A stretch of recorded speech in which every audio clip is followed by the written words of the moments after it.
Hello, ladies and gentlemen, and welcome to yet another edition of Tough Talking Thursday on Focus on Liberia. My name is Dennis Jai, and we are broadcasting from Atlanta, Georgia. In today's edition, we're going to be looking at Liberian political parties, their activities, and their ways of operations.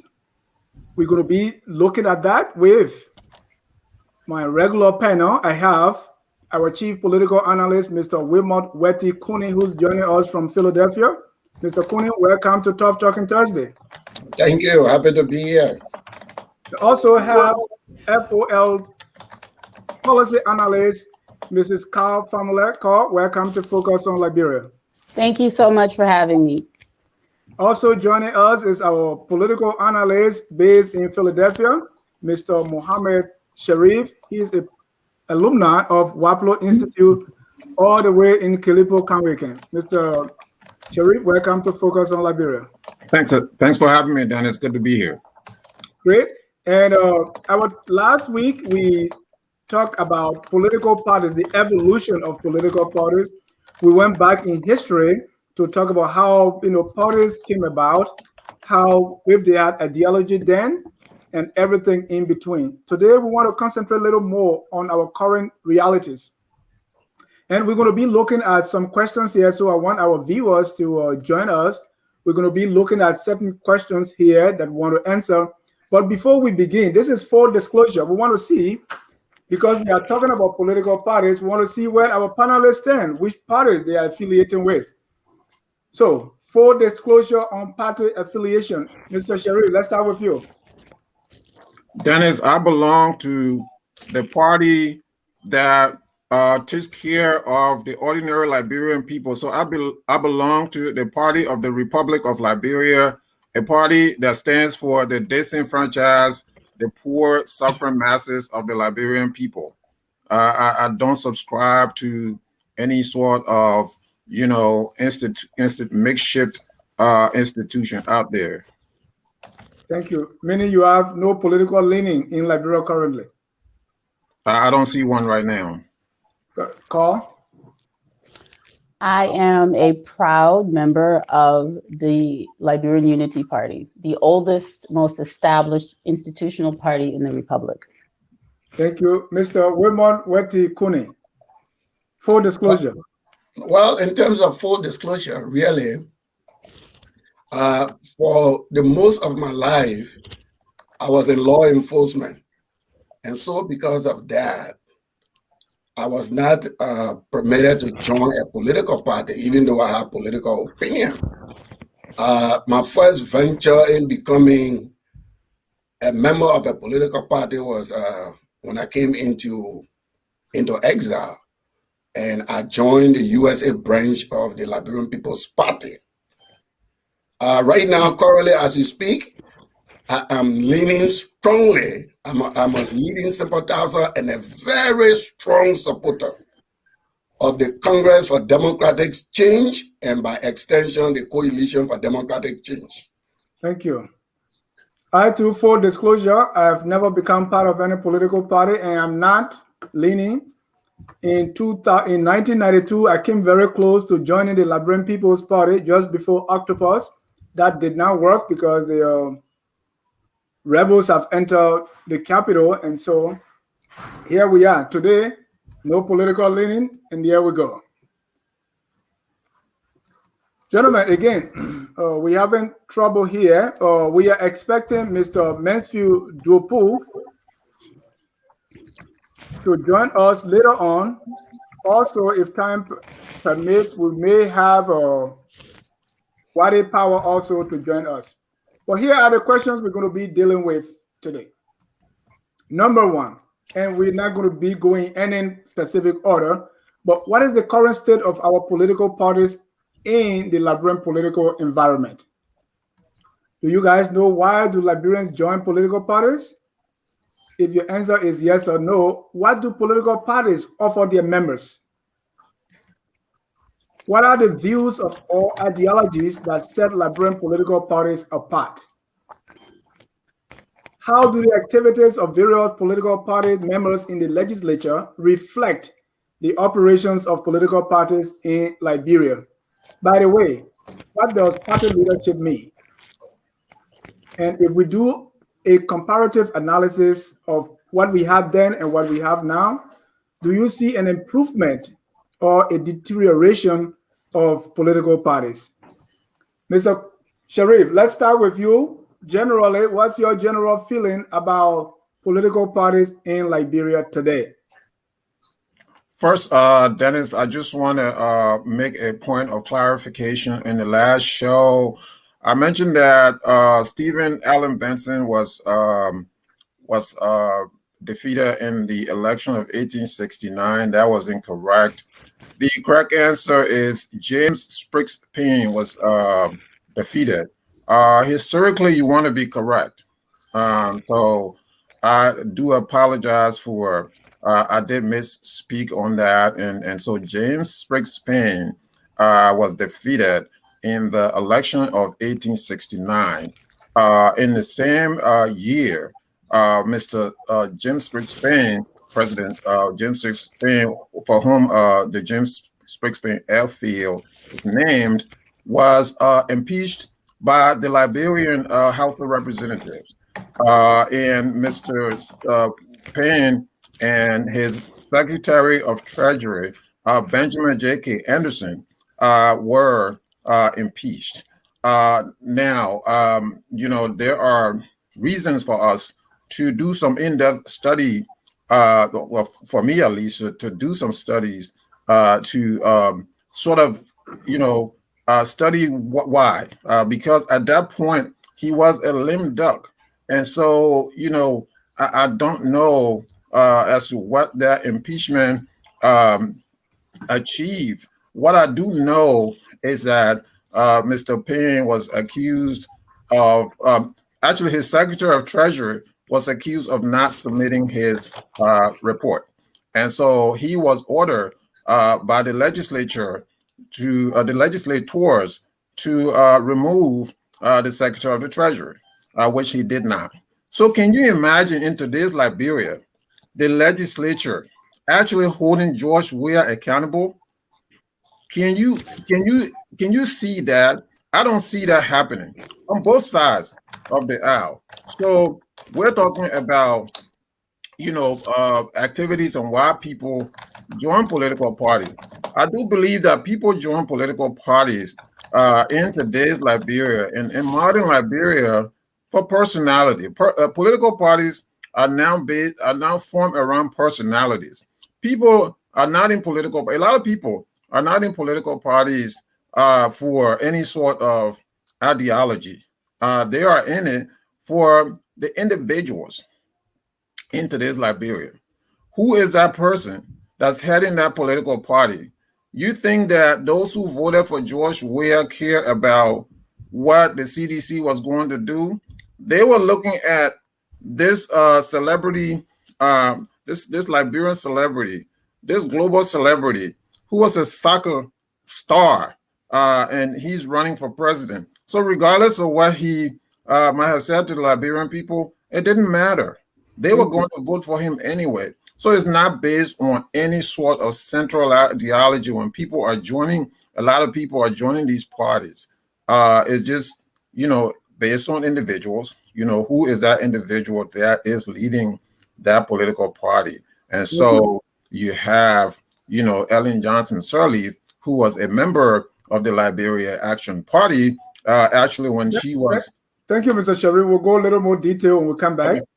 But let me go to a call to, by definition, what is a political party and how does that definition fit our Liberian political parties, if we want to use that example? So a political party is essentially an organized body of citizens with usually a shared ideology, who are vying for control of the country or the government's policies through the democratic process. That's basically, in a nutshell, what a political party is and should be. So you're not just fighting for power for the sake of power, but there's usually there's supposed to be an agenda that you have, a policy agenda, long term, based on some principle that you're trying to achieve through, the democratic process. And the second part of your question was, does that definition reflect political parties in Liberia? Does it fit? It absolutely fits. So Edward Kessley, when he established the Liberian Unity Party, had spent his education in the United States, where he had been involved in the civil rights movement, became politicized, became a Pan-Africanist, was all about Black unity, Black global unity, and he thought that his home country, Liberia, was the perfect catalyst for us as Liberian people to exercise and be an example of excellence for the rest of the world at that time that was looking up to us. South Africa was looking up to Liberia. The Africans in America, when I say Africans in America, I mean the descendants of enslaved Africans in America, were looking to Africa also as a place that should have exhibited leadership. So the Unity Party was actually established. The word unity, togetherness, oneness, was actually established for that very purpose. And so the answer to your question is yes. Political parties have been established in Liberia on those correct principles and the idea that they should put forth candidates that espouse the ideas and the principles of the party. However, that hasn't been happening in actual practice for many reasons. Yeah. So when I say I'm a proud member of the Unity Party, I'm talking about the institution that was established and the purpose for which it was established. I believe in it 100%. So. Thank you. Let me go to Mr. Kunney. Mr. Kunney, you follow political activities actively since the 1980s. So post-war political parties and pre-war, let's say 1980 to 1990, and what we have now, what do you see has the major difference or similarity? Well, as I indicated on the show the last time, even though I didn't stay it the fourth time, before 1990, I made reference to two political parties. You see, the purpose of a political party, some of the points that Call made is true. Political party involve group of citizens coming together with a shared ideology to shape the direction of the country. You look at the institutions that govern the country, and you are trying to see what you can do to shape those institutions for the betterment of the people. So pre-1980, the two political parties that I know that came to that conclusion, that look at the Liberian society, look at the institution of governance in the Liberian society, and decided to take a political stance and bring citizens together, were the Liberian People's Party and the United People's Party. They came with their set of ideology as to how they wanted to transform the country. The United People's Party, for example, at that time known as the Progressive Alliance of Liberia, they saw Marxism, Marxist-Leninism as the way they wanted to transform Liberia. Whether we agree with it today or not, but individuals that are associated with that party, that was the kind of political core that that they went to. The Liberian People's Party, which is the offshoot of Moja, they first of all wanted to address the social conditions, the issue of rights, the issue of the role of Liberians in the economy. And so they came to the political scene to not only promote multi-party democracy as well, but to create a society where they felt that Liberians needed to be an active participant of the economy. They wanted Liberians to be active in the means of production and all of these things. Now, Mr. if Kunney? you ask me, let me come Right. to the current. Okay. If you ask me, to be honest with you, I'm going to be brutally frank with you. I don't see the ideology that is driving the current day political parties. I don't see it. I don't see, for example, what institutions of our country they're trying to change or how they're going to change it. Is it the governance structure that is trying to change? Is it the economy? What is the set of ideas that they're putting forward to the Liberian people that will change their condition with regard to these things? We see very popular people or very wealthy people that come and establish institutions and everybody follow them. That is the current day trend. And most of them even start with the foundation thing. They start the social foundation, the charity foundation. They start to build little bridges that connect small towns and villages. But the next time you know, boom, a political party is born. And that party has membership. Thank you. So let's look at why do Liberians join political parties? I'm talking today. And let me start with Call. Let's say if from what you see or from people that you talk to, if a Liberian was joining a political party, what are those drivers?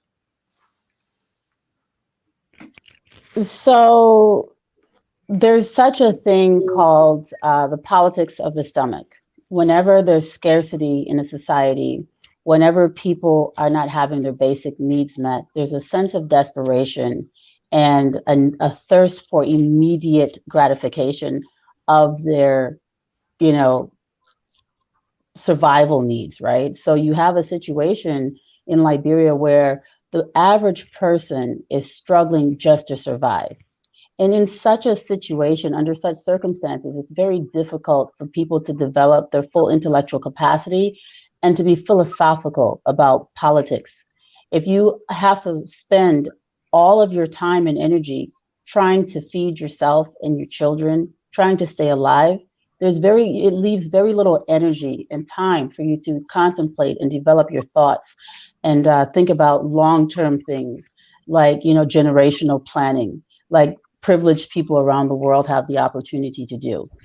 So we're in a situation where the people who have the time to develop themselves and develop their way of thinking are the people that Mr. Kunney calls the political, intelligentsia or the elite. That's the fact everywhere in the world. It's the people who don't have to strive to find food every day that have the time to sit and think and plan and read and study and have access to information and have access to, books and whatever else. If you can't find a bowl of rice, the last thing on your mind is, going to a library and studying. So people in general, not always, clearly, because I belong to a political party and it's not because I'm looking for food to eat, but people generally will join a political party motivated by hope that they will be able to survive better if these people come into power. It is the saddest thing and it's the most tragic thing. So all you would need to do to encourage someone to join your political party is sell them on the promise that they will be able to eat food tomorrow if you are elected. And that is the most basic and base situation. So every member, every general member or the typical member of every political party has the exact same needs. They're in the exact same situation. They have the exact same desperate desire to survive. And those who use cash violence in such situations are taking advantage of this instead of pushing for ideological shift that will uplift everyone to a place where they too can develop themselves. Thank you. And they're feeding into this idea or selling this idea that, hey, you'll have rice to eat if you vote for me, or you'll have the average person just, it's out of the need to survive that they join politics and beat drums behind their senators, representatives, and other political aspirants. Thank you. Mr. Sharif, it's the same question. I see you nodding there.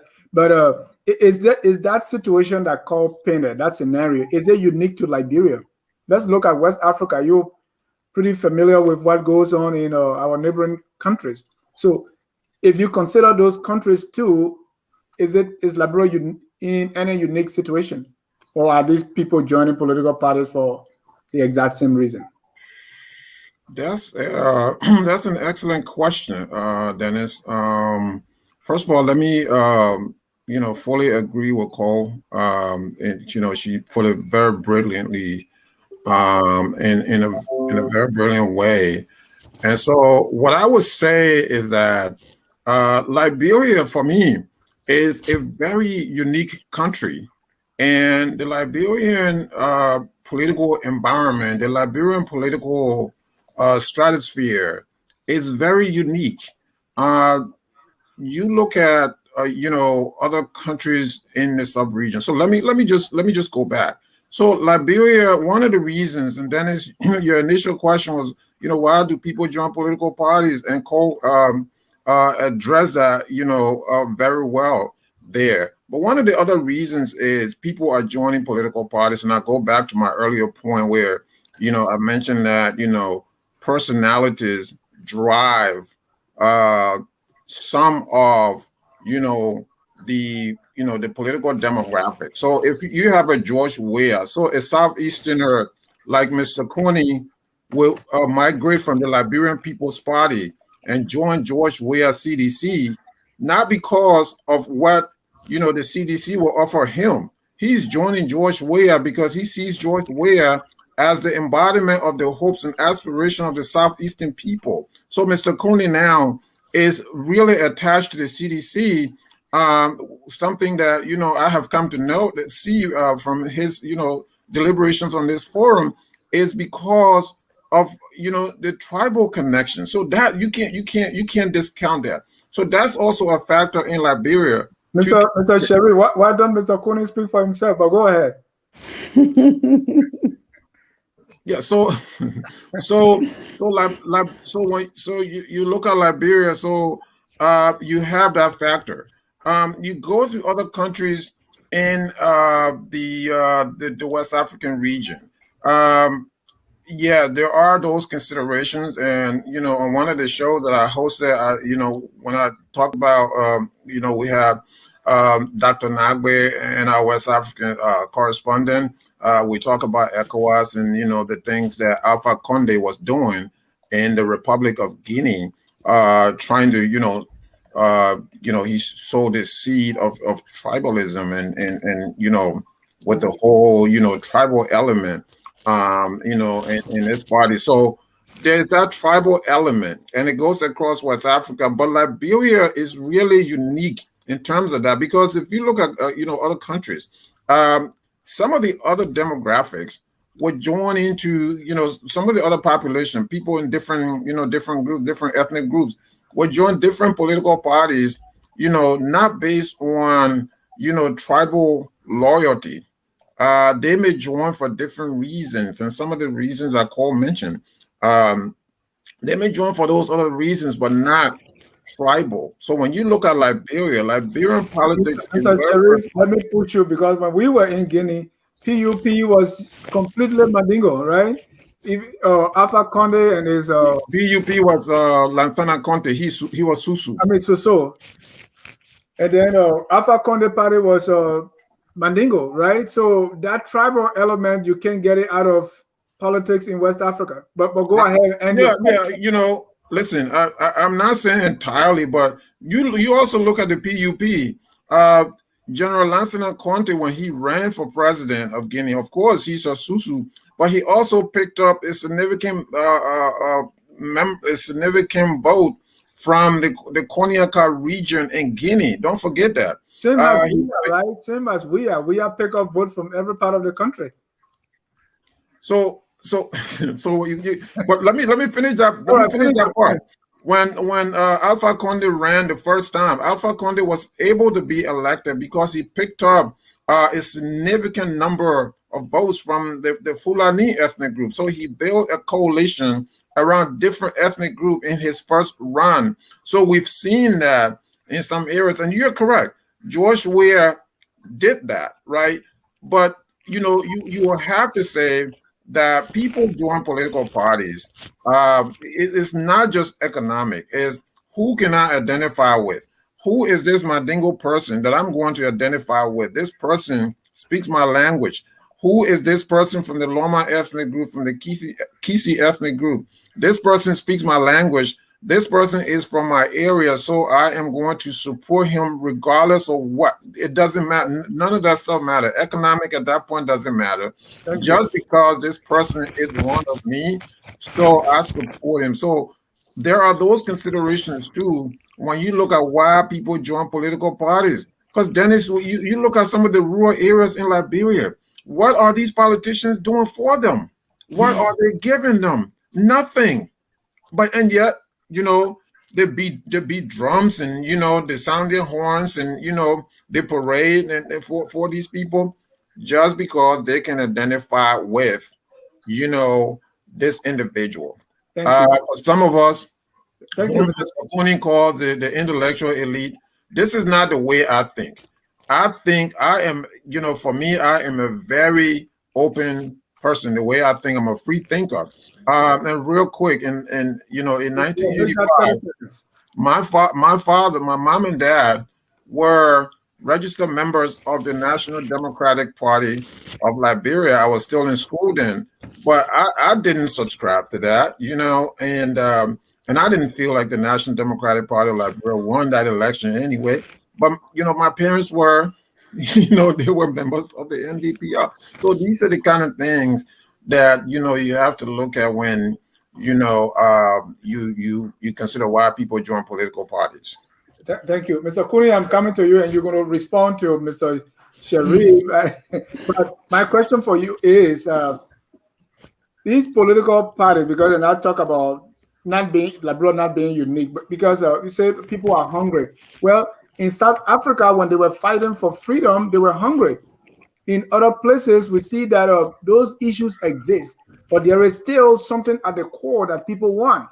Okay, so if you agree that Liberians are joining political parties because they are hungry or because they are destitute, then it means that we are not really strong then, because other people join political parties, especially during the freedom movement in Africa. They were hungry as well, they were destitute, but they still had principles, they still had ideologies. Why are we different? No, you see, and there's a point I'll try to make. We're not different. What is different is the politics, is the post-war politics. That's why it's different.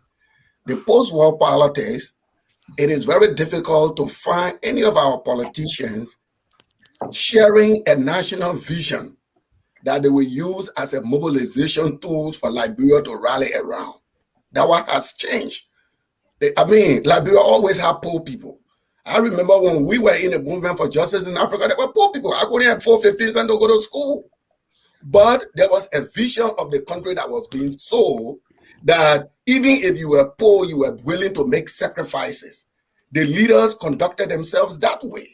The leaders of the Progressive Alliance of Liberia conducted themselves that way. This is what we're now seeing. Look, we had the very educated people, the same way you have educated people, we had them there. If you look at, for example, men like Dr. Toban Antipote, who was director or advisor of the budget, who leave that position because he had fundamental disagreement with the government to focus on building consciousness among the Liberian people, to educate the Liberian people on their rights and their rights. Then the people saw something to believe in. The people saw something to fight for. The current intelligentsia elite, and this is a key difference. The current intelligentsia elite, they see the political process as a way to amass wealth. So their affiliation, their association is driven by that motivation. They want to join a political party where they will have economic and financial benefits. So now there's the ripple effect. The people themselves see the elite behaving that way. So this is why when the elite running for office, then the ordinary people, they say, well, politics are interest. For me to elect you, you got to give me money too. It was never like that. When Liberians struggle against the right to vote without property, it was not money that they were giving them to go and fight for their rights to ban the property clause. What we have here is a lack of a national vision that people will use to mobilize the country for concerted political action. We're not seeing political parties working with students, organizing students. We're not seeing political parties like it was done in the past, working with the Dogman Workers Union to educate workers on their right. We're not seeing political parties as it was done in the past, implementing and carrying on continuing education, night school programs throughout. Kunney, let me interrupt quickly. Is that also an indictment on the CDC as a political party? Is an indictment on we're talking about post-war political party. All the parties, I want to say all the parties in this current dispensation, that all they do, there's not a broad national vision. So the people see the political party just as a way to get to power and amass wealth. Now, and that is a big distinction. That is a big distinction. Who is educating the citizenry on even their civic responsibility? Who is educating workers about their right, how to even look at contract, negotiate contract? Nobody is doing that. And that brings me to the theory. Look, the current political environment we have in Liberia, you say I shouldn't use apple. It's a situation where the person come, they plant the apple, they want to eat it immediately. So they don't have time to invest in even the development of the mind, of the people's mind, to make sound political decisions. The movement for justice in Africa was founded in the 70s. They did not take a decision to form a political party until 1982. The Progressive Alliance of Liberia went in Liberia 1975. They did not take a decision to form a political party until 1979. But see, how political parties are forming our country today. I put the buses in the street, buy some choir gown for some churches. I'm a political leader. I have my party. Thank you, Mr. Kunney. Yeah. And my brother here, I will not dignify a travel thing. Those punches are below the belt. They are meant to cancel contributions. I don't have the fact that I'm from the Southeast. I'm crew. I will remain crew when George Weah. I was crew when George Weah became president, and I will remain crew when George Weah is now president. So, sometimes people just, they're punching below the belt with no, it doesn't contribute to the debate here. But what we're having is this new arrangement, this new formation of political party that is based on social charity.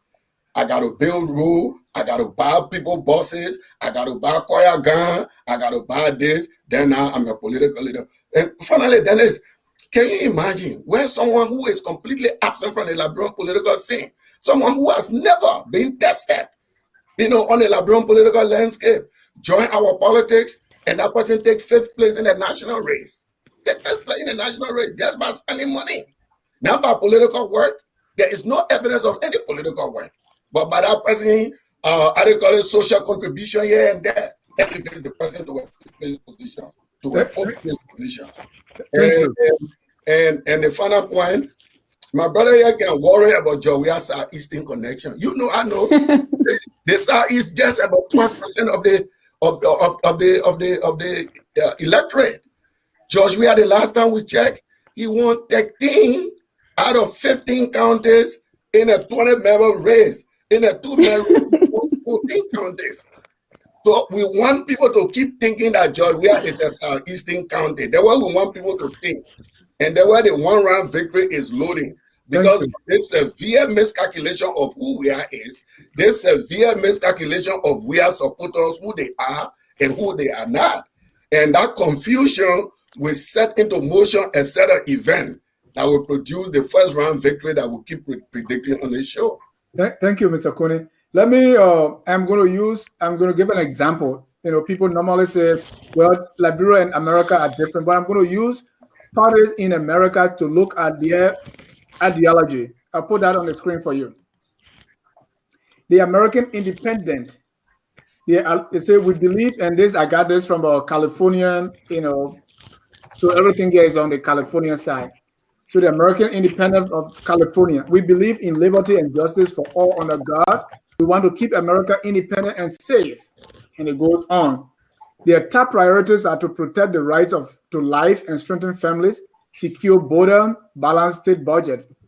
Then the Democratic Party, their top priorities: reduce income inequality, address climate crisis, protect and expand access to healthcare. I'm putting this on to show you that parties have ideologies, they have what they believe. The Green Party, for example, believe a better world is possible. We can live sustainable, healthier, safer, happier life if our government is part of the solution.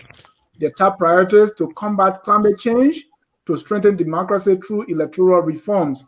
The Libertarians stand for personal freedom, economic freedom, and non-interventionist approach. Their top priorities to increase individual liberty and responsibility, leverage education, commerce, and personal choice. We look at the Peace and Freedom Party. They are a socialist group, so they say we can use our country's wealth for the good of all, not profit for few. Their top priority, tax the rich and cooperation to give health care, housing, and education to all. Bring the troop homes and end occupation of other countries. Republican, of course, their top priority, solve homelessness in California, address the high cost of living and availability of high job, put students and teachers first to improve our educational system. Carl, if we put the parties in Liberia together, and I want to name names here, CDC, ANC, UP, ALP, Right. Liberty Party, LPP, if we put them together, can we also say something similar? Are we able to draw out what they stand for and what their top priorities are? And viewers, please join us and make your list. Put the parties together and see if you can come up with something like this as well for Liberian political party. Call. Okay, so to answer this question, I do have to do justice to the academic discipline of political science. So very quickly, there's a political spectrum, a traditional political spectrum, which is based on a continuum, left wing and right wing. These terms originate from early French Revolutionary era, the late 1700s, I think 1789 to maybe closer to 1800. And the left wing were the common people who sat to the left of the speaker. And the right wing were your aristocrats, the elite, the wealthy. They sat to the right of the speaker, the post-French Revolutionary democracy. And as you would know, the commoners were the ones that were more radical and wanted change. They wanted to see a radical shift where more people would have access. And then the people who sat to the right, who were the aristocrats, the elites, they wanted things to remain as they are. So all over the world, as democracy evolves, we refer to conservative people who are trying to keep the status quo, which usually represents elitism, in place. We refer to those people as right wing, and the left wings are the people who are typically traditionally disenfranchised and are looking for radical change, inclusiveness, equal access. Most Liberians are radical left wing people, ideologically. Most Liberians have a socialist mentality ideologically. Most Liberians think the government is supposed to be the be all to end all of all their problems. And most Liberian political parties ascribe to very socialist concepts on paper. The problem is they don't articulate these things, right? They write them down in their manifestos. If you read the CDC preamble, it is a radical left-wing party.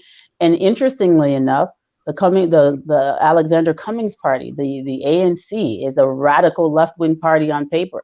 It's absurd that Cummings is their standard bearer because what he represents completely contradicts, what ANC was when it was created, which is, very anti-venture capitalism. It's about, government providing free healthcare, free, education. That is not what Mr. Cummings represents.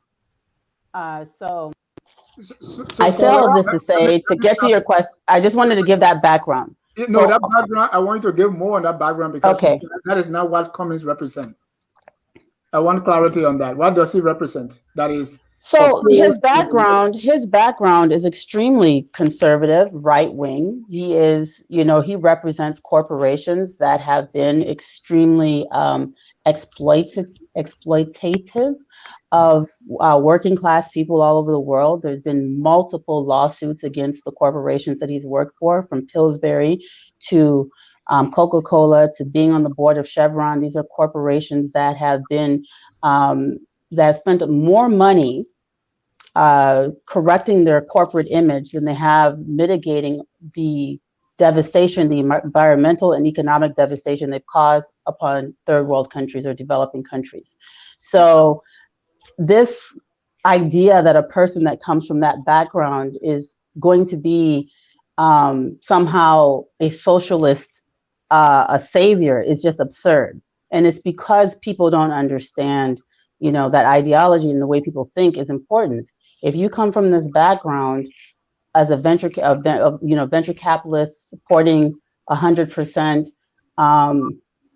corporate exploitation of developing countries, making money off of some of the poorest people in the world, benefiting a very few. If that is your background, there's no way you're going to make that shift into, I am now a socialist. I am now going to help poor people achieve things. Let me push back. That's just my, as a political scientist, when you're analyzing people, that's what you're supposed to look at. Yeah, let me push back on that too. Oh, go ahead. Sorry, staying long on it, because someone would say Cummings was just trying to earn a living. I mean, how would you classify him like that? He was just doing a piece of job, just like any one of us. Well, of course. And when you make a career and make it that far, I mean, Cummings wasn't working at Coca-Cola as a, box packaging guy. This man was working at the highest policy level, so of course he wanted to make a living. He made a very good living for himself and he was extremely successful. But and there's nothing, I'm not putting a value judgment on being a capitalist. I'm not putting a value judgment on being one of the minds and the innovators behind a capitalist exploitative corporation. That is not necessarily a bad thing. It is a fact. And some people think this is a good thing. Some people do not. This is not wrong. It's not illegal. It is how the world is structured. So, and it is also, it's a documented fact. This is what these corporations do. And my concern with all of this is the fact that you have a venture capitalist, a person who has pushed for capitalist agenda. And then on the other hand, you have people like my dear friend, Emmanuel Gunkwe, who is head of Economic Freedom Fighters, who, supports Cummings. And I've asked Emmanuel, you're a hardcore communist. You're not even a socialist. You're like Economic Freedom Fighters are, if there's such an extreme left-wing political entity in Liberia, it's Economic Freedom Fighters. And I asked him, I said, Emmanuel, what do you have in common with Mr. Cummings? Like, what is the connection? He's not able to answer the question. And the answer to the question is obvious. It is that people are in a situation and these people have resources and they want to tie themselves to people who have resources, because politics is no longer about ideology. It's about survival. And who's going to help me pay my bills and bring resources to my family? So now, the fact that I'm part of an extension of Economic Freedom Fighters South Africa, I've opened a branch in Liberia, is no longer relevant. It is now about, I need something. So, and again, it's the same thing, with the Unity Party.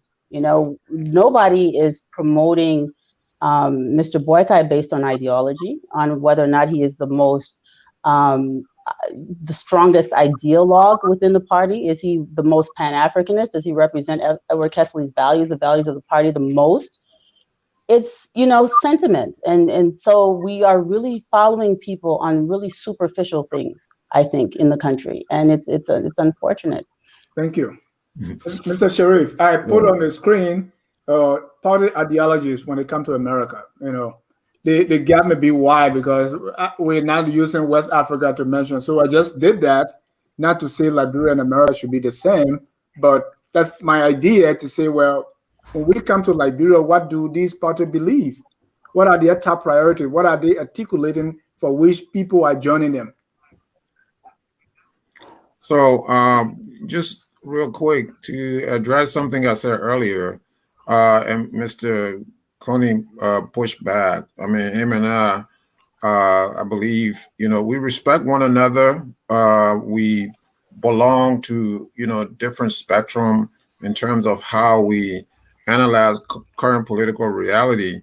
He believes that George Weah is the best thing since sliced bread. I don't believe that. I believe George Weah is one of the worst. He's going to go down as one of the worst presidents in Liberian history. So the problem here is that while will an avowed LPP supporter, a young cadre in the early 70s, who grew up literally in the ranks of the LPP, now belong to a reactionary movement that is, plundering the Liberian economy. That is the reason why, Liberia is in the position that it is in now. Why will someone who believes in that ideology, and the ideology of Henry Boyma Fambule, the ideology of Bacchus Matthews, Amos Sawyer, and the rest of them, why will a young cadre migrate to a reactionary movement that's plundering the wealth of the Liberian people, refusing even the slightest hint of any errors on the part of Mr. Weah, a multi-millionaire who, by his own admission, before he went to the Senate, was broke. And now he's a multi-millionaire. So, and yet, we who worked hard in the United States, work hard to support ourselves and our families. Somehow we are the intellectual elite. What explains that? What explains that we are the elite versus George Weah, who's for the common people? There's no logic in this kind of argument that's coming from the other side, right? So Mr. Sherry, let me stop you right there. Do you believe that whoever supports George Weah is doing so because they are from the Southeast? No, I did not say that. I'm asking. I did not say that. I did say. What are those things that tell you that Mr. Kunney is supporting George Weah simply because both of them are from the Southeast? What are you basing that analysis on?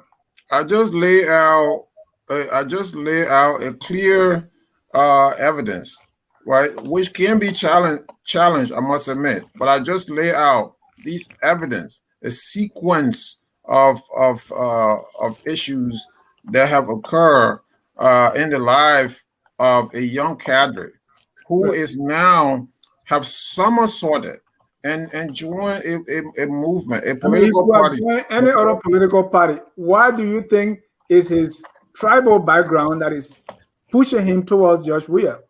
So here is Prince Johnson's party, right? So here's one thing, Dennis. Yeah. And I want to again look at the regional comparative analysis here.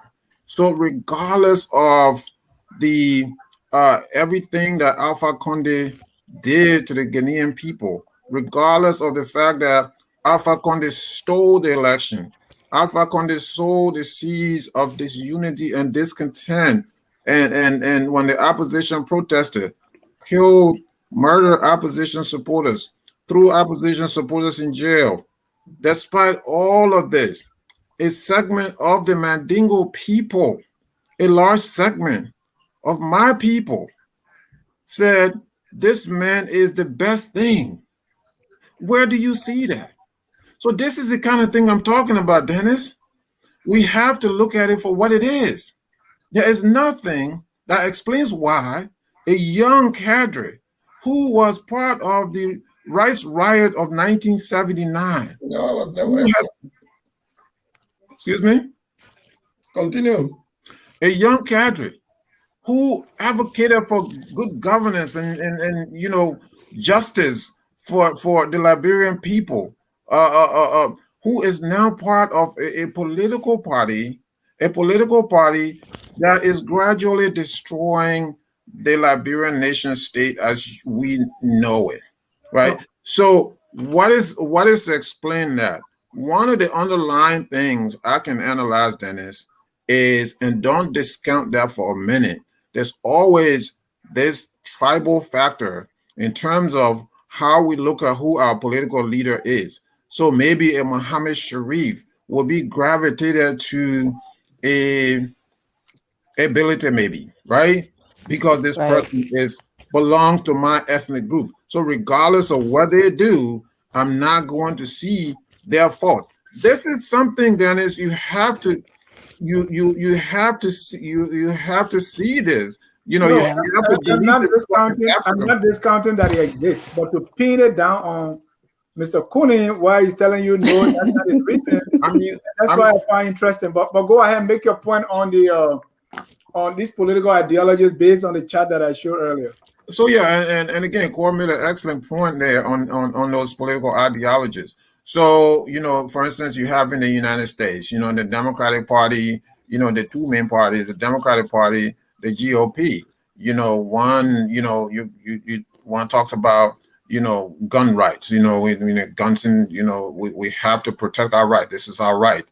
And you have the Democrats saying, you know, we have to control, you know, how much gun and who can carry. Free trade versus, you know, anti-free trade. So you have those sort of differences. And when it comes to Liberia, there are those differences, and as Cole mentioned, they don't even know it. Here's an example. President William R. Tolbert, most of President Tolbert's activities and development were actually socialist. Yeah. And amazingly, right, he was going, and Bacchus Matthews and others, so they could have well been in the same political party if you look at it, right? You know, free housing, free education, you know, all of those things that he was doing can be defined as socialist. But does the vast majority of those who follow these political parties, so when you go down from the leadership to, you know, the rank and file of these political parties, do they even know? Do they even care who, you know, what the ideologies are? Sometimes, most times they don't. They follow these political parties to make a living. Some of, you know, some of them, and some of them is segment, although it may not be a large segment. A segment may follow these political parties because I like this individual, he's a celebrity. A segment may follow the political party because he's from my region, he's part of my ethnic group. A segment may follow these political parties. So there's all these reasons why Liberians will belong to a political party. Liberia, and I talk about Liberian politics. Liberian politics is such that, you know, politics is really, you know, government, you know, sometimes, you know, the learner people go out there. It's incentivized for those learner people because it's a way out of poverty for them. They get these jobs, and the jobs pay them handsomely. So Mr. So Sharif, before I let you go, does this lack of ideology, does it come from the political leaders? Does it come from the leaders? Or is coming from the supporters that, okay, supporters don't care as long as you give me something? Or is it the leaders that are not defining or articulating what they believe? we had a whole show on this, and I'm on the side of when are we going to have, and you know, when are we going to have a leader or leaders who will really, you know, drive the agenda, right? So it really, for the most part, is the leadership.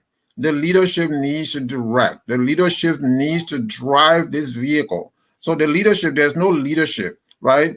Mr. Kunney talked about, you know, what is the civic education? Is there any civic education? Is there any set of political activities that the leaders are offering the Liberian people? And that is not happening right now. That hasn't happened for a long time, and it's certainly not happening now.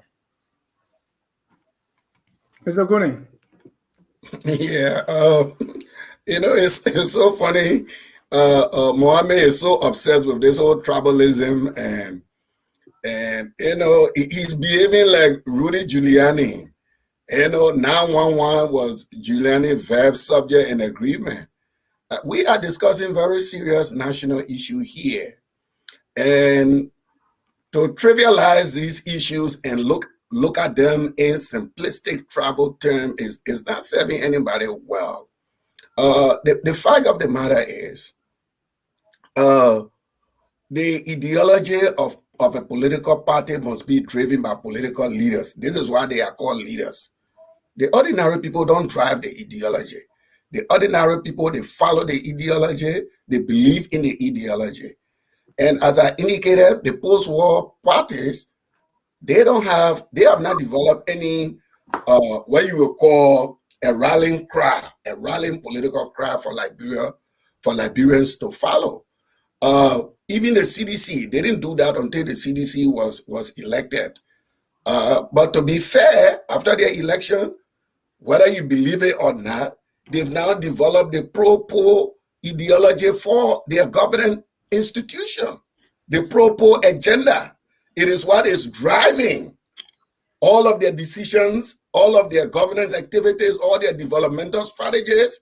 So based on, they believe that the way for our country is to enhance the condition of the poor people of the country, to implement policies that take people out of poverty.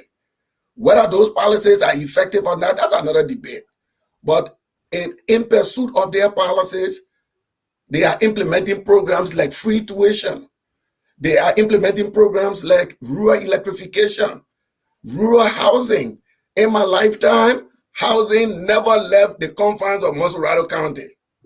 So we can have a disagreement on those things, but they are implementing these things. If you ask the opposition, they say, well, they tell you, well, the CDC didn't have ideology before they got elected. So maybe when we get elected too, we will develop our own ideology. So that is the point. And this whole exception, this tribal obsession this brother is engaging in, he's talking about a cadre like me. Do you know who first supported George Weah, the CDC? Bacchus Matthews supported George Weah 2005. Talk about Natipote. The point is, look, and this is why the intelligentsia elite will always be left behind, because they don't understand the condition of the masses. They don't understand the mentality of the masses. They don't understand the struggle of the masses. I support the CDC because this is where I find the bulk of the Liberian grassroots. This is where they are located. This is why I support the CDC. The very group that I supported when I was in Moja, when I was in the People's Party, when I look at the CDC militants, when I look at their cadres, those are the same people I see. And I'm going to meet the grassroots to where they are. I'm not going to meet them to where you want me to meet them, Mr. Sheriff. So if you call that tribalism, it's really not important to me. It's really important to me. I'm meeting the grassroots population of that country to where they are. And in my opinion, in my judgment, the majority of the grassroots in that country, they are with the Congress for Democratic Change. That has been elected. The midterm didn't say that. The midterm didn't indicate that. Well, that is Georgia was elected by 62%. The midterm is not general election. The midterm is a snapshot of what is to come. Hold on, Mr. Kunney, I have a question. Mohammed, the CDC was elected to power by 62% of the Liberian people. You can't deny that. Mr. Kunney, you cannot deny that. Do ordinary people, Mr. Kunney, let's leave the midterm argument. The ordinary people we're talking about, because we are trying to excuse them and say, well, the party leaders set the agenda, they should articulate the vision and let the people follow. But are the ordinary people looking for ideology?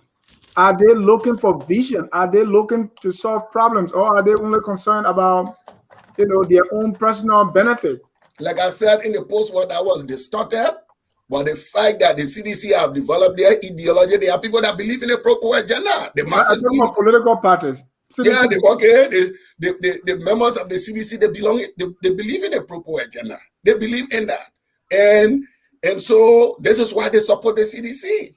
This is why political parties are those who joined political parties when those members were following CDC before they came to power.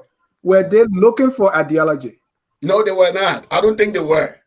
And there are many reasons for which people look. Not every member of a political party even go for ideology. Even in the heydays of the Moja and the LPP and the Bacchus Matthews, there were people that joined those things because of the names and because of the popularity of the people who were heading them.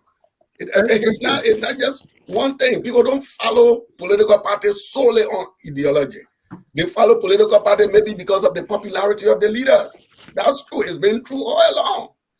Thank you.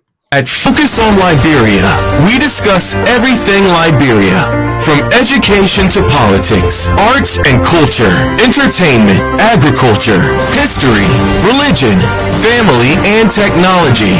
Focus on Liberia uncovers and showcases the best of Liberia and shows the world the truth about Liberia. We educate, elevate, and promote all things Liberia. We conduct interviews, panel discussions, debates, and more. Tune in to Focus on Liberia on Facebook and YouTube and be a part of the stories that make up the news. This is Focus on Liberia, and I am Dennis Ja. Welcome back to Focus on Liberia. This is Tough Talking Thursday. We are discussing political parties in Liberia. When we look at political parties in Liberia, we also look at those that are in the Senate and also in the House. We have them; they were elected on, their political parties. If you look in the legislature, what do you see? Do you see what they do there? A reflection of the parties they come from. Are they representing the political ideologies of their parties? The issues that they vote on, the issues, being in the budget and what they argue about, what they lobby about. Do these things actually reflect the belief, the ideology, or the activities, the standard of their own political parties? Carl, I'll let you take that first. I was having a little trouble hearing you. Can you repeat that for me? I'm talking about the political party members in the legislature. Do the activities reflect the parties they come from? Are they there articulating and voting on those issues that their parties care about? Or is that a contradiction? Or are they a reflection? So I think the question for me is I don't know if we were asking the question in the correct context, because I think we've already made it clear that the political parties are not really, they have one ideology on paper and then they do a different thing in practice. And this makes it impossible for them to even nominate and push candidates based on a political agenda beyond, we just want our numbers in the House and Senate. I mean, it's that simplistic. And this is one of my great disappointments with the CPP. Every single candidate that the CPP member parties, for CDC, they are the poster child of not having any standard besides the person must be loyal to George Weah before they take a nomination from CDC. But so I'm not discussing CDC. I'm talking about those who want to replace CDC. And every candidate I'm speaking for myself in my own observation, but every candidate that they have put forth, they've put forth for various frivolous reasons. I do not think that Darius DeLon was promoted by the CPP because of any ideological reasons. It was because he was popular and they believed he was a winnable candidate, which they were correct. At some point, Boto Kane joined the ANC. She has articulated absolutely nothing. During her campaign, after she is a senator, she has said absolutely nothing to the public since her election. Most of the people that they push, Boy Childs and all of these people that have been elected and promoted as candidates, it's never because they have some ideological connection to the political party. It is who's going to sponsor my campaign, who's going to put me on their ticket, and once I win, how many people sitting in the House and Senate wearing our jersey? And so if that's the case, what do you expect them to do when they get there? There's no expectation. They're just going to go along to get along with whatever they meet on the ground, because we're no longer in a position where we're pushing an agenda, a long-term goal or strategy. Even women, let's even take this out of the political party agenda. Let's talk about gender issues. Women become elected to office and women vote for women because they think these women are going to promote issues that are going to protect women and girls. They get in office and there's nothing. I mean, look at our vice president. She was senator for 12 years. And before that, she had been a first lady. Where are the gender bills? Where are the women's rights issues that she has promoted with the exemplary power that she has had, even now as vice president? So it is not only just political parties, it's also women, when they become empowered, do not do anything of any significance with the power that they're given to benefit the people that they represent. And this is a problem in Liberia, and it stems from this whole idea that we no longer ascribe to real thought and ideology. We're now focused only on me, let me get in power, let me look for money for myself, because it's a belly-driven, immediate gratification-based political agenda that everyone has, which is why CDC has failed miserably, because it was the same thing. They spent 12 years in the opposition to take power, but they didn't plan on what they would do once they were in power. So they get there and they're winging it. They're just making stuff up as they go along. And it's unfortunate. It's sad for the country. And so I know I didn't answer your question the way you wanted it answered, but that's the best answer that I can give. How you know? Because of the way you posed the question. Why do we have this kind of scenario, and how can we fix it? Because people in the legislature are completely different. Take for instance the impeachment of Justice Janet. Okay, what people that are representing these political parties? What is it that they are about? Well, first of all, we have to stop treating the legislators as if they are kids. They are not children.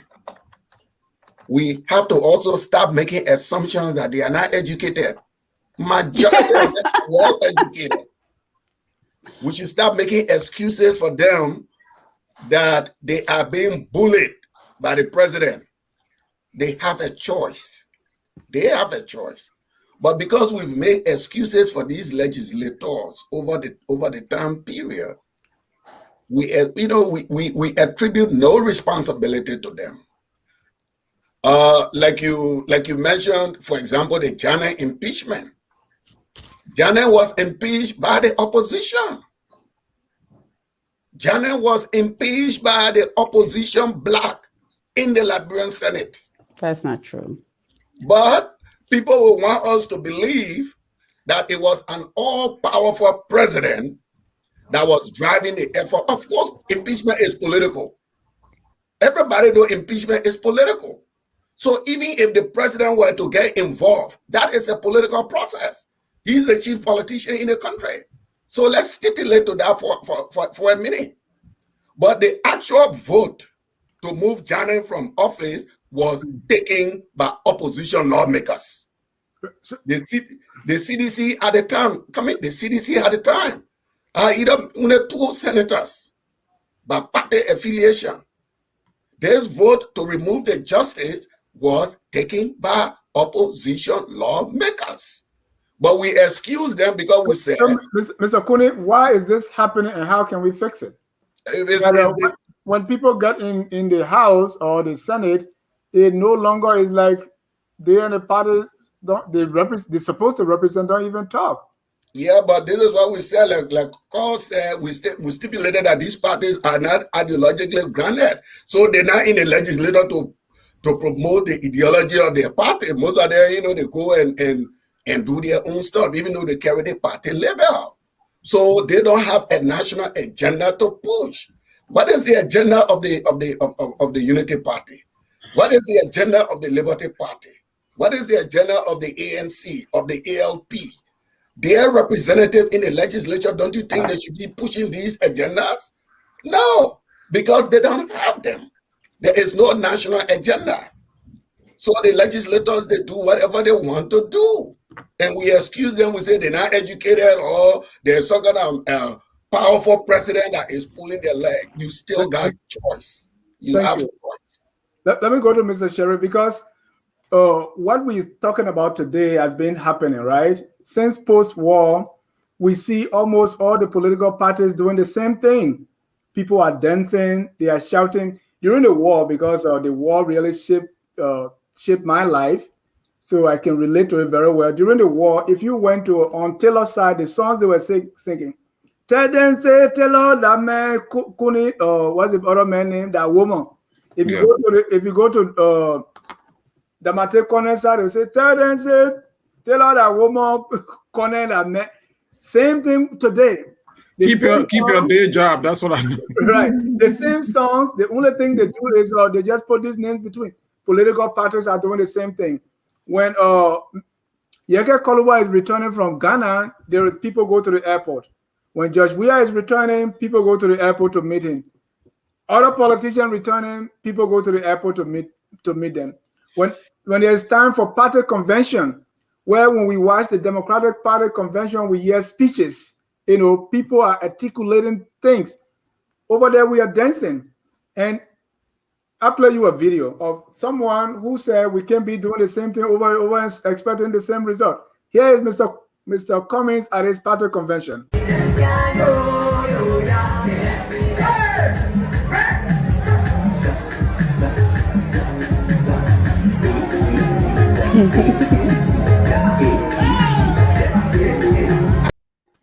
Mr. Sharif. Yes. Why is Mr. Kunney not different? Dennis, I tell you, man, I tell you something else. So I lost my train of thought for a second. So Dennis, here's the thing. In the 1950s, right? So you have the president. The presidency been romanticized. The president, this all-powerful president. Schools are canceled when the president shows up in the village or in the town or city. Schools are canceled. We have to welcome the president. I mean, you remember, we used to welcome ministers. We used to get out of class and welcome ministers, right? We used to go to the airport to welcome these cabinet ministers, and so you have a carryover of that effect up to today. And even the opposition, okay, is all into this. It's just,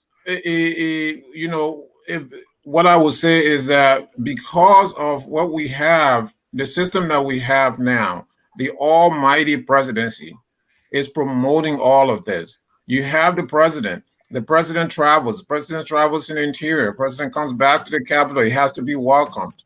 He has to have a, grand reception. So the opposition is practicing the same thing. And one of the questions you asked was that, what are, these opposition members or these party members are elected in the legislature, what are they doing? They're not doing much. They're not doing anything. It seems like they don't know what to do. So I would tell you, Dennis, you have the legislature. Because we have this all-powerful presidency, you have the legislature. Not only the legislature, you also have the judiciary in the pocket of the president. The Supreme Court Chief Justice is in the pocket of George Weah. All the justices are in George Weah's pocket. They're not independent. This is the reason why Cabinet Johnny was impeached. He showed a little bit of independence, and there he goes. He was impeached.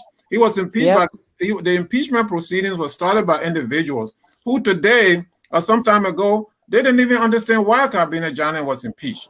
Right now, we have Brownie Samuka, who is the legitimate winner of the election in Lofa County. Brownie Samuka cannot take his seat because the president is manipulating the court system to keep Brownie Samuka out of the legislature. This is inexcusable. And you don't have any member of the opposition pushing this in the legislature. Right now, somebody needs to go to Capitol Hill for a hearing. Do you see that? You're never going to see that because these guys, Liberia, I tell you, Liberia is an exceptional case in West Africa. Exceptional in terms of it's sad. It's sad. Liberia is a global tragedy in the world as you see it. Because for what reason would Brownie Samuka not take his seat? For what reason was Kabina Janneh impeached? For what reason the legislature will be in the pocket of George Weah, who doesn't know what he's doing? For what reason the Supreme Court of the Republic of Liberia, by the way, the legislature that impeached James Spriggs Payne back in 1869. So you have right now, you have, you know, will you be able to see that? Will you ever see that in Liberia? I'm praying and hoping for a day that I will be able to see that. I'm hoping for a day that if I don't even see it, that my children and my children's children will see it. But as it stands, Dennis, I have no hope. I have lost all hope. I am telling you, I'm here to tell you tonight that I have lost all hopes, because at the very least, what this legislature can do is to hold George Weah accountable, and they're not doing their job, right? This man has quickly, because you've lost hope. So it's concerning. It concerned me. What Judge Weah is doing? Or you talk about the legislature, you talk about the Supreme Court under Judge Weah. Is it any different from previous administration?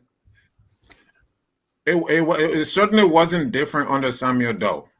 We know that Mr. Doe impeached. Was it different under President Sirleaf? Let me just finish with Doe, because Samuel Doe pushed through the impeachment of Justice Chair Chipo, because Chair Chipo was being independent, and it was for very frivolous reason that Chair Chipo was impeached. So under Tubman, there was no independence. So Tubman was everything. Tubman was everything. He knew everything about your family. So down to the individuals, down to the Liberian citizens, Tubman knew everything. It's true. With this PRO system. So no, it was not different under Tubman. It was not different under Mr. Samuel Doe. There was a glimmer of hope under Ellen Johnson Sirleaf. So now we take one step forward and we take 10,000 steps backwards with George Weah, and this is exactly what is going on. And it's very sad, Dennis. It's very, very sad. I know we're sitting around here talking about these issues week in and week out, but I see no hope. I really do. I do not see any hope. You see, these guys, I live here in Philadelphia, and these lawmakers come here and vacation. They don't go home to vacation. They don't go home to, interact with the citizens in their constituencies. They don't. They come to the United States for medical checkups. They come to the United States to vacation. They come to the United States to buy properties. And that is what's going on. They are fleecing Liberia. And so the Liberian people are suffering because you have incompetent leaders. You have leaders who are not patriotic to move their country forward. And so the nation right now is beckoning for that leader. A leader. Show me somebody. I need a leader who's going to step up to the plate and say enough is enough. And that's not happening right now. If you just joined us, this is Focus on Liberia, and this is Tough Talking Thursday. We have opened the phone line. Please call in and share your thoughts. The number is on the screen, 605-313-6004. The code is 791403. Let's read some comments here. Thomas Awaji is giving a warning here. Say, call careful. You are about to wake up the ANC folks.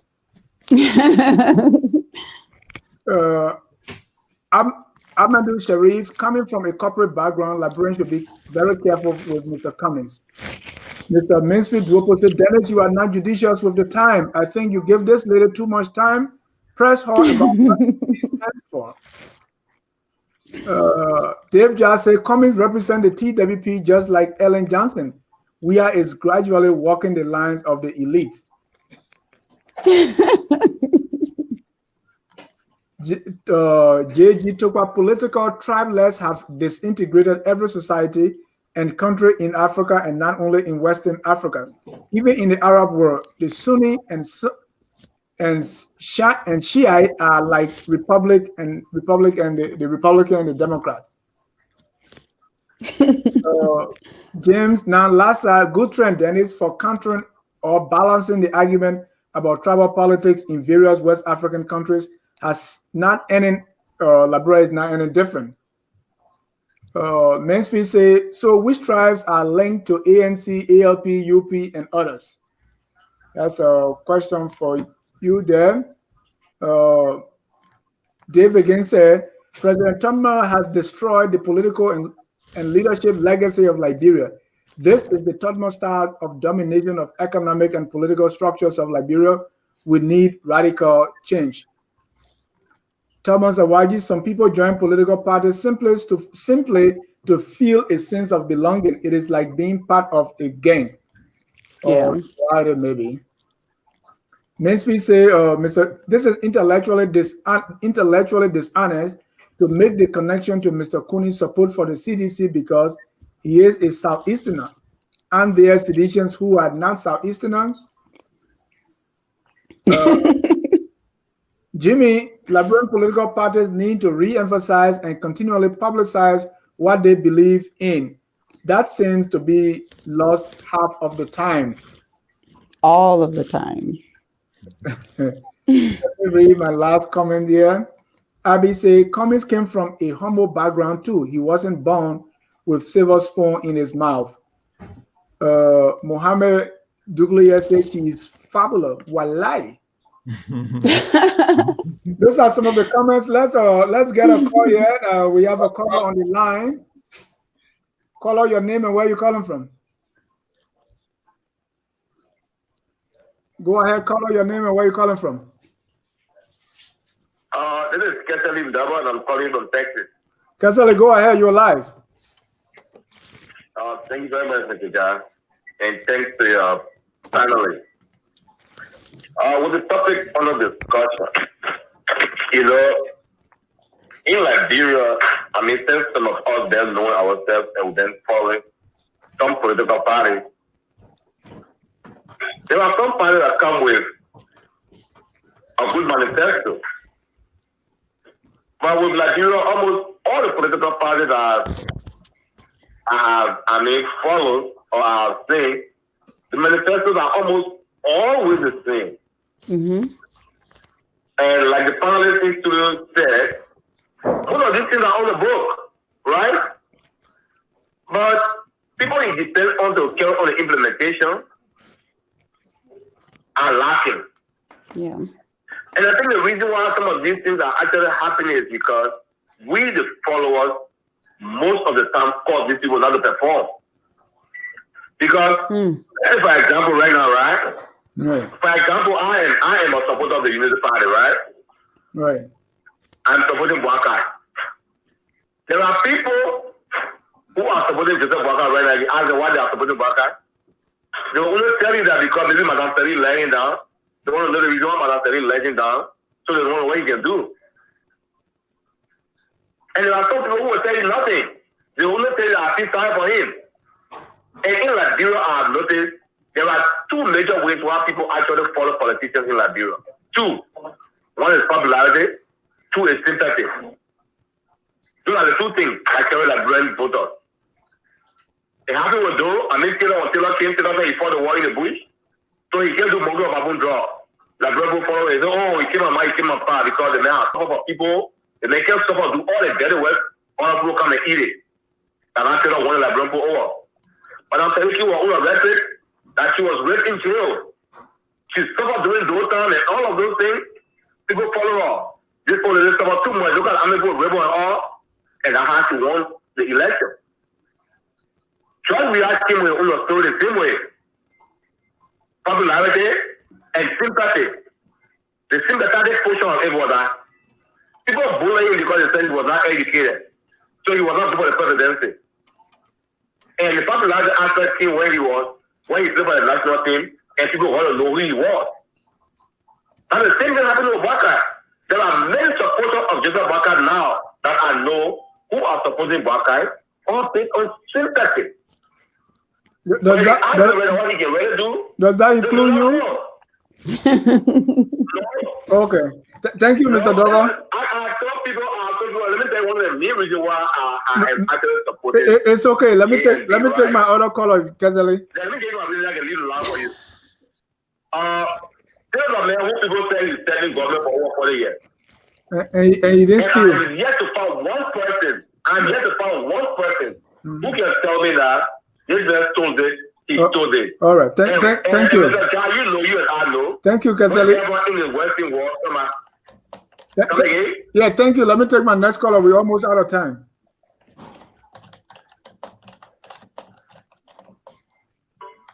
Go ahead, Mr. James Nanlasa. Go ahead, you're live. Hello, James. Hello, Dennis. Yes, sir. You're live. Okay, good. Well, thank you. Thank you for picking up my call. This is James Lassa calling from Baltimore, Maryland. I think you are actually having a very great show tonight. And as always, as a matter of fact, I take particular note of the input by Sis Cole Fumbler and my brother Mohammed Sharif. And of course, Wilmot is there. And I want to say Cole was able to make very strong points as usual. I just differ with her a little bit because I think she sounded kind of simplistic when she was categoric in a statement that most people vote for political leaders or parties because they have interest, or at least because they want jobs or things like that. And I think that statement she made is correct, except that it is not as correct as she is categorical about it. And I think she has the capacity to express herself enough to qualify her statements so as to convey what the actual meaning she's trying to send out there. Some of us, for example, I personally support the vice president, not because I'm a Kisi man, or not because I'm from Lofa, and I don't think I know him that well at all. So it's because of the country. It's not because of jobs. It's not because of money. In fact, my preference of candidate would be actually ABC. If I had seen any evidence of evidence of transformation in him, I don't see anything that Cummings brings to the table, for example, that is new, that is different, or that is transformative. For example, he led the CPP and he wasn't even able to put up a website. He single-handedly picked Fubi Henrys to represent the district. I mean, he's doing everything that every other politician in Liberia has done. Yeah. So I don't see why I shouldn't go for vice president, but go for somebody who claims to be new when he's nothing. There's no different thing to see about him. So I just want to make that point to my own sister. And I know she didn't mean to say that, but I'm encouraging her to be more, to not be as category as she sounded in making that statement. Thank you very much, and I appreciate the show. Thank you. This is Tough Talking Thursday, so she's tough. All right. You heard it. Let me add to that, right? With all these political parties, from the comments and the callers, and let you make your contribution. But let me add this piece, which is this whole idea of collaboration or coalition or mergers. I see that almost all the parties recognize that, hey, it should take more than one party to win. But yet, these political parties keep forming, right? It's like you know very well that just by your party you cannot win. So it's like you are forming a party so as to merge with somebody. And now we see that the CPP is an example, and what we see in the CPP doesn't look good. So let's, on top of everything we've discussed, let's put on the layer of collaborations or political parties coming together for the sole purpose of winning an election, and that's been a difficult climb to make. Let me start with Mr. Sharif. You can pick any of the comments, the callers, and on top of that, about coalition as well. First, let me thank the callers, for the calls and their feedback. I want to thank them personally. So political coalitions. We've talked about political coalitions a lot, and I mentioned on one of our shows, I believe it was the last show, political coalitions are nothing new in Liberia. Right. It has been happening. 1951, 1955, 1985 was really after the fact. After the election of 1985, and then you had this grand coalition of UP and LUP, right? So you had that, and then in 1997, the Alliance of Political Parties, and now we have the CPP. The problem with these coalitions, let's not forget that the CDC is some kind of a quasi coalition also. Joel Howard Taylor is in there somehow. So these coalitions, the problem with these coalitions is that the moment they come together, there's all these personal ambitions. So it's not about moving the country forward for the most part. It's these, especially our modern coalitions, it's all about their ambitions. And one of the things I think Mr. Kunney mentioned the other time, he was in Liberia, I wasn't at the time. The collapse of the 1997 coalition with Cletus Watterson. By the time Mr. Watterson, won the nomination, all these big wigs fled the coalition. So it wasn't about advancing the interests of the coalition as much as it was about advancing their own personal aggrandizement. And so that is the problem with these coalitions. You have now the CPP. So there's no reason why. And again, I am really saddened to see what is going on with the CPP, because the CPP right now has a golden opportunity. Regardless of what Mr. Kunney says to you tonight, the CDC is beatable. George Weah is at his most vulnerable moment. So now is the time for the CPP to hold together, you would think, to go ahead and beat this common political adversary. But they are not, because every member or leader is advancing his or her own political agenda. Thank you, Mr. Sheriff. Thank you. And that is the thing. Let me bring in two comments, and then Mr. Kunney, you come in. William King said the chemistry of the panelists is dynamic and well balanced. It continuously provides information and leaves the listener a chance to form their own opinion. Yes, I can boast we have the best political panelists on the planet. Kona Yeboah said, Dennis, political parties have no real meaning in Liberia and other African countries. In addition, our election laws do not give relevance and significance to political parties. For example, if you voted against a party position in Norway or Spain, the election laws provide the opportunity for you to be withdrawn from parliament. This does not happen in Liberia. Mr. Kunney. Yeah, Dennis, look, the issue of collaboration, the failure of aid, I think we've discussed it at length on this show, and I don't think there is much left to discuss. But I just wanted to pick it back on something that Sheriff alluded to,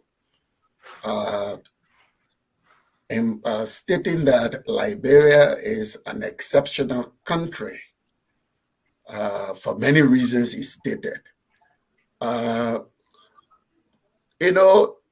It bears out the mentality of the intelligentsia elite.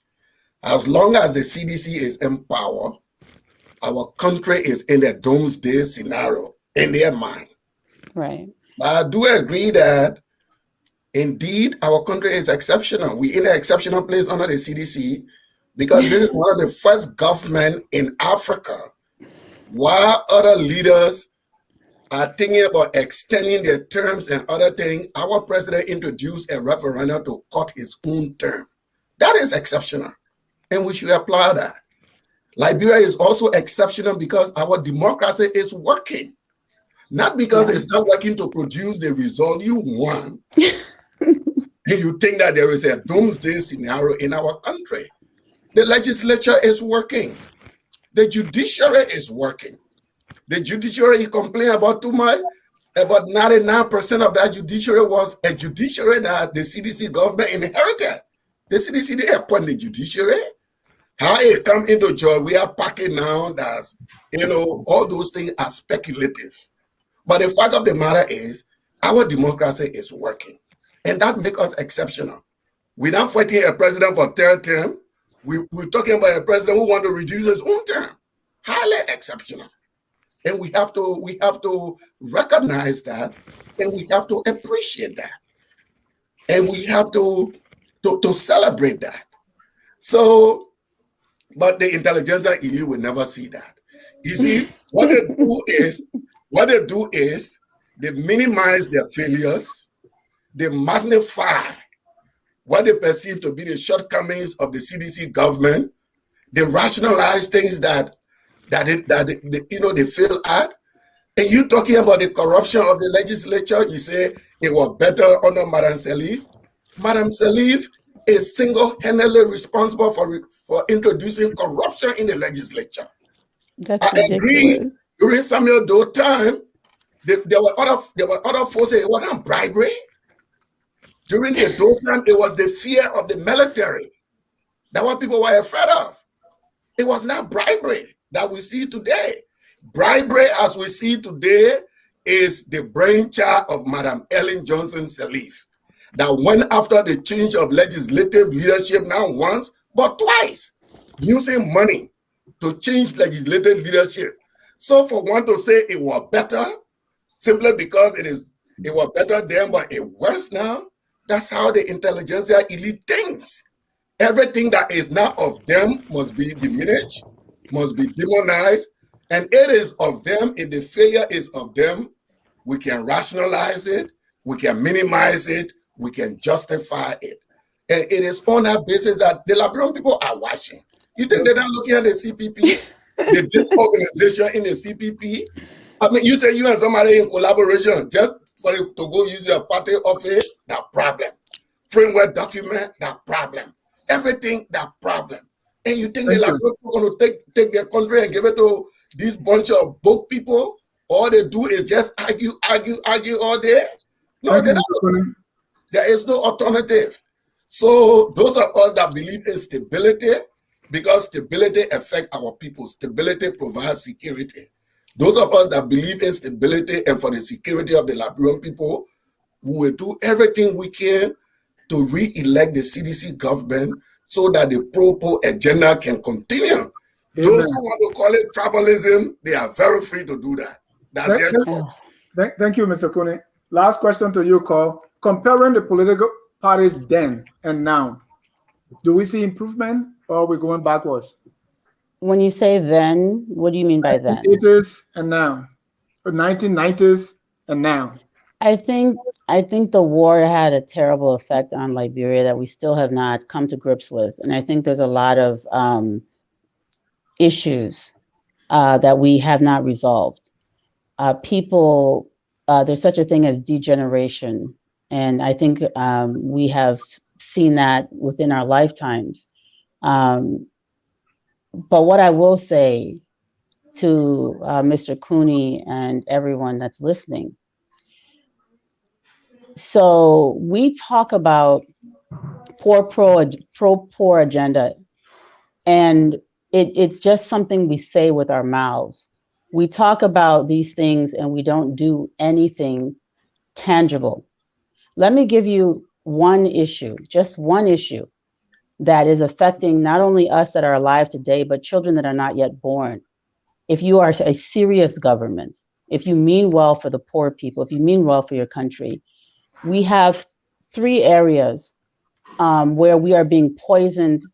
Our children are being receiving high levels of lead, arsenic, mercury through the air, through their food, through their water. This has been going on in Liberia for many years. It has intensified. It is so extreme that the average child born in urban areas in Liberia, according to the World Health Organization, has permanent intellectual impairment due to their early childhood lead exposure. Okay? A serious government, any serious government, whether it be Unity Party, I'm not even talking about political parties here. I'm talking about the fact that our children are being poisoned. And this is a national emergency. We're not talking about that. We're talking about framework documents. We're talking about ugly buildings that are being constructed, you know, and foolish Chinese, you know, LED, you know, solar lights that don't last for more than 60 days. Instead of us talking about real tangible changes that will save the lives of the children. And also, let me tell you guys something. If you have even 20% of the population exposed to lead, and they have serious intellectual impairment, meaning it cannot be reversed, then you have a population of adults where 20% of them are intellectually impaired. That means you don't have the full human capacity and potential of your population. These people are not going to be able to achieve full human potential because they have been poisoned. This is a serious issue. We're not discussing that. I could name 5 or 6 others off the top of my head that are imminent, that are serious, and we're not even thinking about that. No one in the George Weah government has stood up to articulate any of this. We have corporations in Liberia dumping poisonous toxins into our groundwaters, our aquifers, into our rivers and streams. People are washing cars. People are taking car batteries and all kinds of toxins and molding pots. And people are cooking their food in these things and giving it to their children to eat. The government is not discussing that. They're running around talking about expired rice. They're running around talking about expired rice, dry food goods that do not actually expire, instead of worrying about serious issues. And not only that, the government is even ignorant about it, doesn't care to even learn about it, and then they don't even know how to get rid of the waste. So they are participating in dumping waste into our swamps and waterways, which is even adding up to the poisoning of our people. Not getting rid of the waste in Monrovia and burning it, that does not disappear. It goes into the air, we breathe it in, people get asthma, people get lead poisoning from breathing in burned chemicals. We're not discussing that. We're sitting here because there is no ideology. Nobody wants to think, nobody wants to solve problems. And that is the issue I have. And I'm really, at this point, I'm gonna challenge you, Mr. Kunney, to sit here and talk about rosy pictures. Look at the things that you're accrediting to your government and giving them kudos for in the light of the grave, disastrous situations that we face. Problems that can only be corrected by educated people. Because if you're not a chemist, if you're not a scientist, if you didn't go to school, you won't even know how to fix these things. But you want to condemn people who went to school? Are you kidding me? Who's going to solve these problems? Right. Can I come in? No, sir. Your continuous attack on both people is getting. I want to address the fake outrage. What's fake outrage? What's fake outrage? Let me know before he comes and calls this fake outrage. I've spent my entire life fighting for environmental issues. Don't you dare call this fake outrage. I will show you articles dating back to my 15-year-old high school days where I was addressing this issue. You guys have failed the country. You pretended to be about pro agenda. You guys have failed Liberia. You have failed the country. You failed the people who actually wrote it. The solution is that if he come in, I have to come in too. So the solution is that we should give our country to the people who didn't do anything. The solution is send people to school. 12 years ago, you had your chance. You had your chance to address those issues. You did. You left them. You had a chance to address them. You left them. So in your fake outrage, you want us to give you power for you to, and that's what we're not going to do. The outrage is fake. Because George Weah as president does not mean that I'm no longer a Liberian. I will speak to these issues. I don't care who the president is. I will continue to speak to these issues. Shame on you for trying to promote. Mr. Sherry, your 30 seconds. Dennis, so the Southeast, I love the Southeast. 30 seconds. I love the Southeast. I was born in the Southeast. I'm a Southeasterner. Right now, the Southeast is impossible by road. George Weah is from the Southeast. The Southeast is impossible by road. 3 weeks. People have to take 3 weeks. Passengers are on these trucks and buses. 3 weeks. 3 weeks to a month. Just like please let me finish. To get to Cape Palmas, they can't even get there. So that's George Weah's home region. He's not doing anything for the Liberian people. What is going on here? Thank you, Mr. The incompetence and the unwillingness. We almost out of time, behavior of this administration is beyond anything that I have ever seen in my life. Okay, we'll take our last segment, which is our Tabata segment, and we're going to be right back. It's too late, baby, go to bed. I don't need your Tabata. Baby, oh, your Tabata. I gotta go away, your Tabata. My baby, oh, I don't need your Tabata. My baby, oh. Baby, I'm tired, I don't need your Tabata. Baby, oh, your Tabata. I gotta go away, your Tabata. We too at Focus on Liberia want to join T. Marcos and say, politicians, we don't need your Tabata. At this time, we're going to go around the room for the Tabata of the week. But before that comes on, let me just share with you what's on the horizon. We're going to have some exciting show this weekend. Starting Friday, we're going to have, of course, the Literary Hour. It comes on every Friday. This Friday, we're going to be discussing the meaning of literature or the lessons of literature. You don't want to miss that. Then on Saturday, we got 3 big lawyers here to discuss the citizenship question. We got a memo from the Justice Ministry authorizing the foreign ministry to issue visas to a passport to Liberians who even acquire other citizenship. We're going to be discussing that. Does the Supreme Court's ruling in the Jalot case allow for dual citizenship? Councillor Frederick Joel, Councillor Jerome Verdier, and former Justice Councillor Kabina Janet will be right here to discuss that. I was doing that to give you time to think about your Tabata.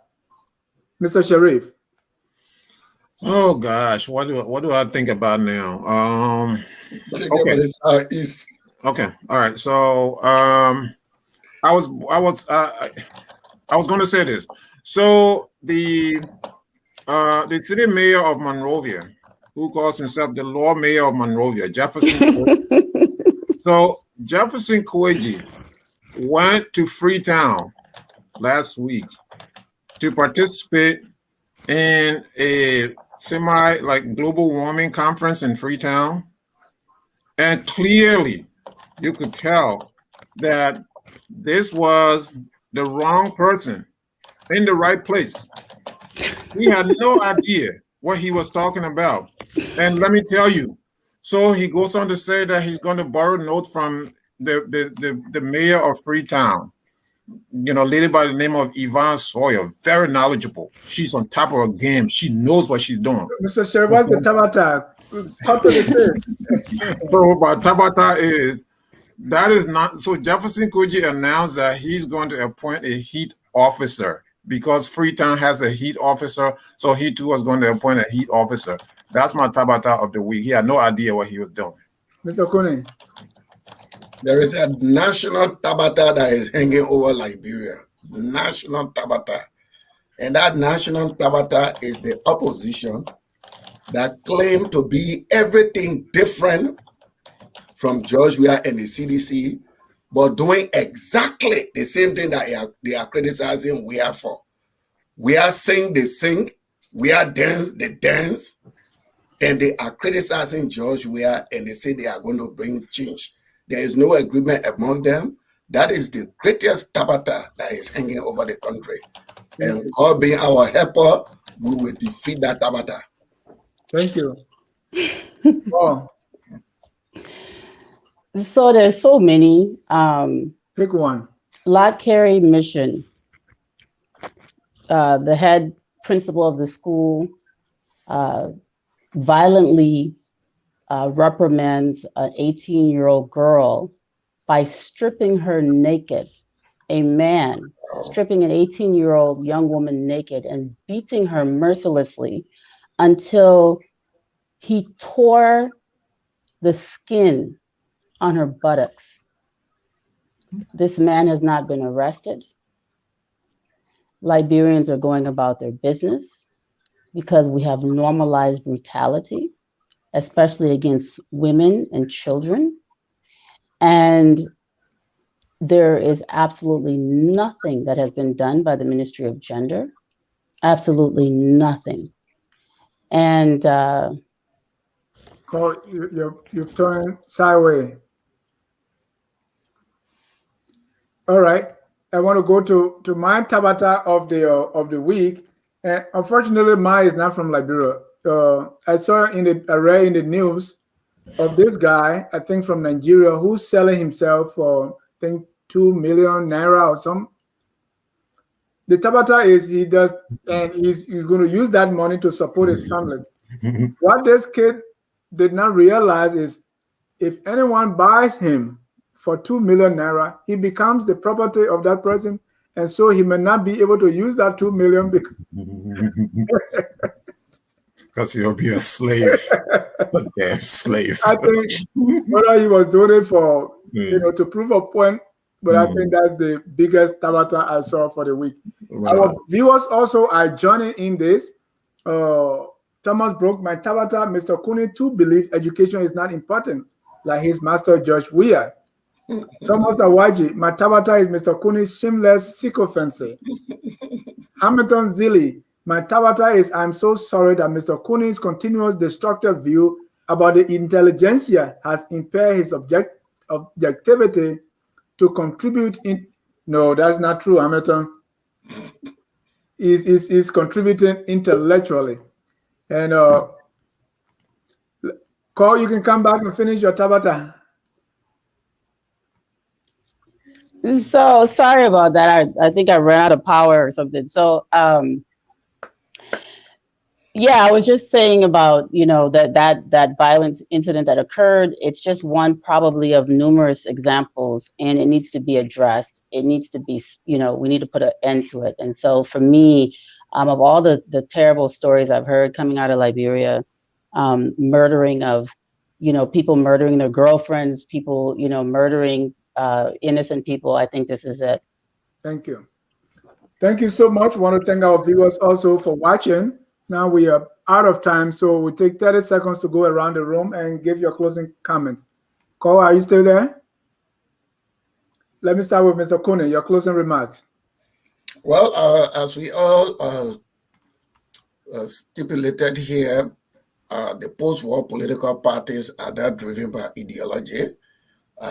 They are driven mainly by social services, venture, philanthropic gesture, big pockets that define the political institutions. There is no broad national vision. I'm excited that the Coalition for Democratic Change, at least, has found their governing ideology, which is the pro-poor agenda that they are using to mobilize Liberians to steer the country towards development and to change the lives of the Liberian people. Thank you. Mr. Sharif.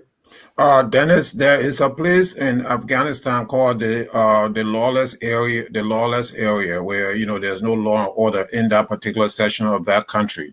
So for me, Liberia has become the entire country has become a lawless area. Just recently, 2 Mandingo youth were arrested in Bon County. I'm not sure where, maybe Banga or somewhere near Banga, were arrested by members of a traditional society. And these 2 young men were taken away, were adopted, and their bodies were disfigured in this sort of brutal fashion. Up to this time, there has been no arrest. There's been no investigation into this. And we have a government that's not issuing any statement. The government has done nothing. The opposition has said nothing about this. This is brutal. This is not the first time this has happened in Bon County. And Joe Howard Taylor is from Bon County. Joe Howard Taylor has issued no statement. Joe Howard Taylor has made no intervention. So at the very least, these young men need medical attention. psychological attention right now. Their bodies have been completely disfigured as we speak. Thank you. On that note, gentlemen, I want to thank you so much. And lady called to just drop off. I want to say thank you so much. I want to thank our viewers for always being here on Tough Talking Thursday. This place is like no other, man. I enjoy the panelists. I say my panelists are the best in internet television or diaspora television. We want to say thank you for keeping it here. Keep tuned to Focus on Liberia, where we educate, we elevate, and promote all things Liberia. Continue to watch us on Facebook, on YouTube, and other social media platforms. Until then, my name is Dennis Jar, signing off with our song that says, "We are all Liberians." Good night, and God bless you. We are Liberians. Liberia is our home. Liberian people.